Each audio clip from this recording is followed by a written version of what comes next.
What's up, everyone? Welcome to this day in Philly sports history for July 13th, 2023. I'm your host, Jim Montgomery. A couple quick housekeeping things before we get into today's episode. Fair warning, it is another slow news day in sports, but tomorrow, that all changes. A lot of feedback from my top 5 Eagles quarterbacks and the comment I made on Jalen Hurts, and I didn't necessarily realize the way it came off.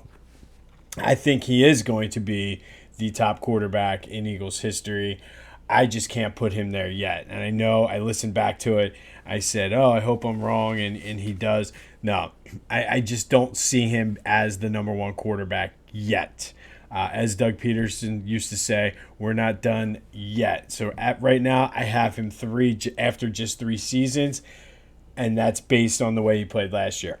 I can't put him over Donovan, and I can't put him over Randall yet. Not saying he won't be there. I hope he is there. I hope I'm wrong this year, and he overtakes that this year, wins the Super Bowl. Conversation over. He's the number one quarterback. But as it stands currently, right now, on July 13th, I have him number 3. But thank you for your feedback and pointing out that I made it seem like I'm not a fan. No, I'm a huge Jalen Hurts fan. So just wanted to clarify that, but thank you for calling me out on that. Quick housekeeping again. I was able to post the new Back to the Future last night. That is up wherever you get your podcasts.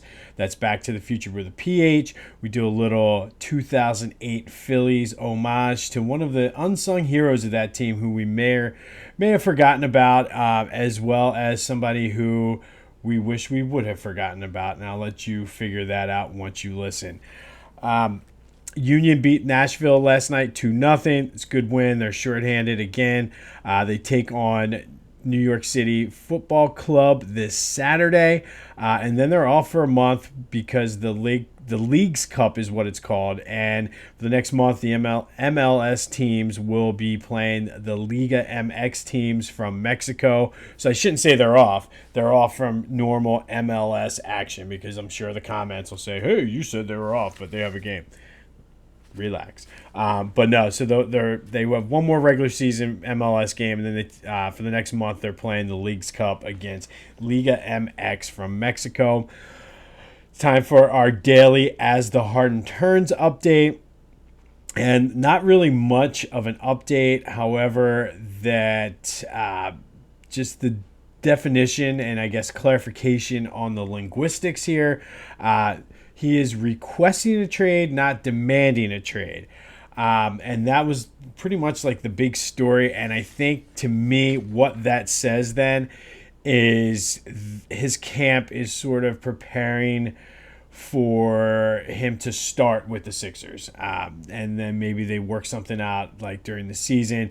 But that to me, like to make sure that was the story and it was a clarification on he's not demanding a trade, he's requesting a trade, and the Sixers are working with him to accommodate that request, pretty much means that both sides are convinced that he's going to start the season with the Sixers.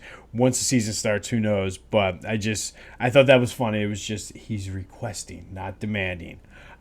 Everybody's trying to, I guess, remain cordial for now, and we'll see what happens. But more updates on As the Harden Turns tomorrow. Phillies, not much. They're flying back after the All-Star game. The big story, this is how slow the news is. Juan Soto flew back with the Phillies because the Padres are in town this weekend. And that was the big story. Oh, no, they're going to try to – no, they're not going to trade for Juan Soto. But because there's nothing else going on, the fact that for convenience more so than anything, he flew back with the Phillies players – that was a story. You've got to love All-Star break for the Major League Baseball. And there's only one more day, and then we're back to normal programming for the rest of the summer. Speaking of the Phillies, want more Phillies coverage? I mentioned yesterday, and I mentioned it on Back to the Future, we have a new partnership with 2008 Phils. They're the biggest Phillies email newsletter in the world. Currently, for a limited time, they are offering a 75% off a subscription for This Day in Philly Sports History listeners. Wherever you're listening or watching this, in the description, there is a unique link specifically for This Day in Philly Sports History subscribers for that 75% off. With the 75% off, you get access to all posts, both subscriber and the things that are for free. Great community chats, full access to all the archives. I mentioned before, I use the archives all the time when doing some research. And I mean, it's entertaining. If you're a Phillies fan, you got to check this out. You get that 2008 World Series Championship banner t-shirt, plus access to Phillies giveaways, tickets, autographs, all kinds of memorabilia. If you want 2008 Phils, the Twitter account will follow your Twitter. It's helped me grow a lot and get new followers based on that. So if that's your thing, they'll help you out there. And it's 75% off. So it's $2 a month, or you pay for the full year up front for $20 with that specific link for This Day in Philly Sports History listeners. I mean, for $20, it's worth it just for the shirt. So go check out that link for some more expanded Phillies coverage, both present, and he does a lot of good historical stuff. That's 2008 Phils with a Z, but follow that link for the 75% off your subscription. Like I said, it's worth it for the t-shirt alone, so go check them out. All right, we're going to stick with the Phils today, and we're going to go back all the way to 1896. And on this day, July 13th, 1896, the Phillies lost to the Chicago Colts 9-8. The Colts would obviously ultimately become the Cubs. The story from this, though, is despite losing, Philly Ed Delahanty hit 4 home runs. 2 of them were inside the park, and he became the second Major League Baseball player to ever hit 4 home runs in a game. 18 players total have done it. The last was J.D. Martinez in 2017 for the Diamondbacks. Delahanty was one of 3 Phillies to do it. Chuck Klein and Mike Schmidt were the other 2. Big Ed, as he was called, he was one of the first stars of Major League Baseball, obviously one of the first Philly stars, and one of the first premier Major League Baseball power hitters, but he could hit for average too. So he was the NL batting champ in 1899. He hit .410, led the league in homers twice, RBIs 3 times, even led the league in stolen bases 1 time. So that just goes to show you how well-rounded he was. Overall, he was a .346 career hitter with 101 homers. Remember, this is back in the early days, so 101 homers was a lot. Had almost 2,600 hits, I should say, not 26,000. That would be a big record. But 2,600 hits. He's in the Hall of Fame as well as the Phillies Wall of Fame. Interesting end to his career. In July of 1903, the middle of the season, he died.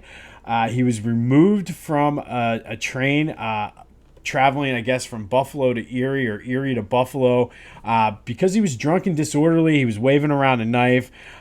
So the guy kicked him off right around Niagara Falls.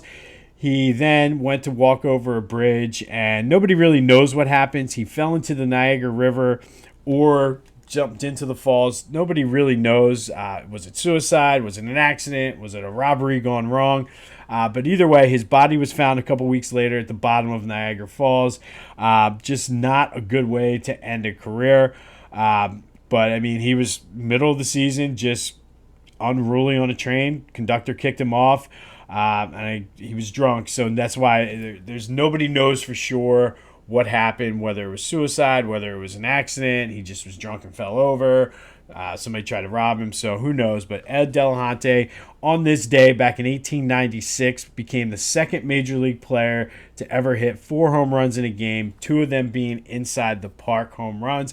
Back-to-back days now with inside the park home runs. So just crazy the way that goes. But then ultimately he met his demise at the bottom of Niagara Falls. All right. I mentioned the T-shirts, but go to phillygoat.com. I mean, they have, whether it's Phillies, Flyers, Sixers, Union, Philly neighborhoods, whatever. I've been talking about them for a while. You guys have been doing a good job supporting them.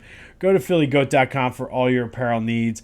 I know it doesn't seem like it now. It's hot, but eventually the weather's going to get cold. They have long sleeve tees and hoodies and things like that. might not be a bad time to start stocking up on some of those things. So go to phillygoat.com, use that promo code Jim Montgomery for 10% off your order. If you're going back to school shopping for the kids, they have kid sizes. Great place to go. phillygoat.com, promo code Jim Montgomery for 10% off of your order. Time for the Philly Sports Most Lovable Loser Tournament update.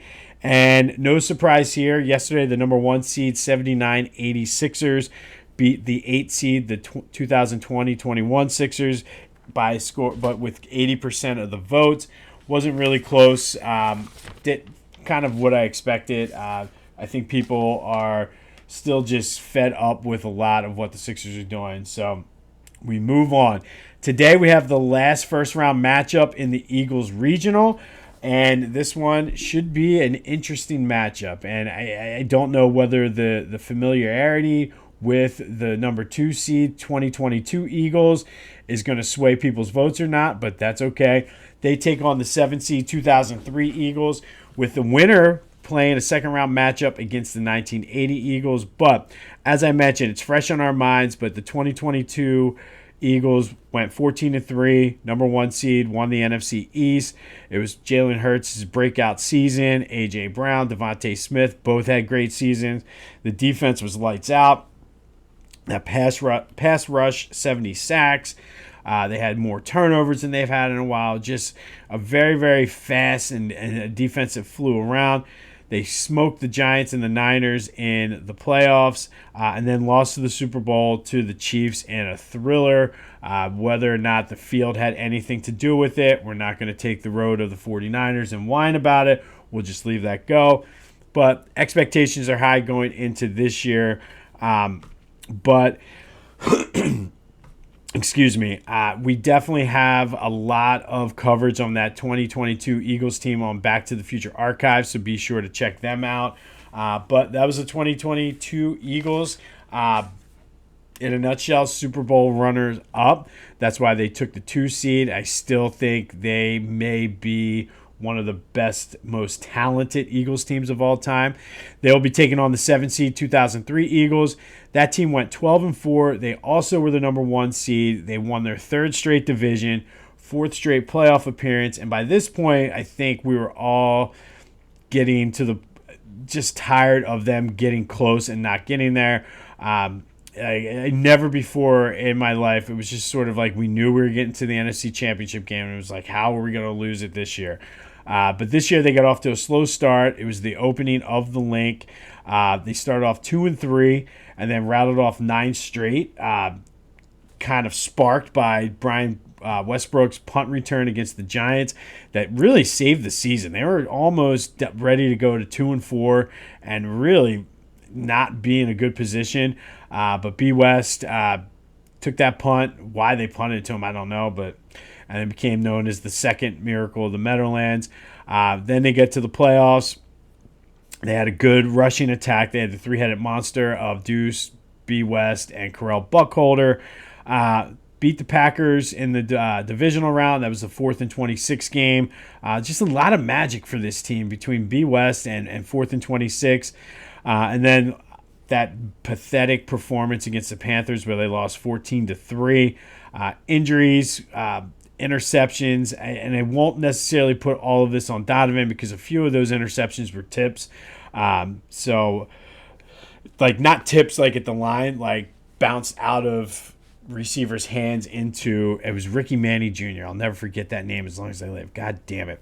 But anyway, and then Hugh Douglas made a comment the other day on the midday show that really had me thinking about those teams and just how things really broke a certain way for the Eagles last year. And then when they were in their run, when they were getting to the NFC Championship game, they just had some bad breaks. And this was the epitome of just bad breaks, tips, untimely injuries. McNabb had, I think it was a late hit and hurt his ribs. It was the start, I think. It was a mess. So the 2003 Eagles are our 7 seed. Just never got over the hump. I did play this out on What If Sports, and it wasn't even close. The 2022 team won 7 out of 10 times. Most of those games were blowouts. 2 of the 3 games the 0-3 team won were also blowouts. The defense got after Hurts, but for the most part, it was all 22. Now it's your turn. Tell me what you think. Who wins, the 2022 Eagles or the 2003 Eagles in the Most Lovable Loser tournament? Be sure to vote wherever. Get your vote to me. Smoke signal, text message, email, comment. Look for the polls on my social media. Whatever you need to do. If you're new, my social media is Twitter, Jimbo_Mont, TikTok, Jimbo_Mont, Instagram, @PhillyJimbo. Be sure to give me your vote. On this day, back in 1896, Delahanty became the second player in Major League Baseball history to hit 4 home runs in a game. First of 3 Phillies to do it, and then a few years later, fell into Niagara Falls. One more day of slow news, and we're there, guys. Hang in there. We're getting there. Enjoy your day. It looks like it's going to be a little steamy once again and then rain tomorrow. So go out and do something fun outside today since it looks like it's going to be stormy tomorrow. This has been This Day in Philly Sports History. I'm Jim Montgomery. Go have yourselves a Thursday, and until next time, I'll see you when I see you.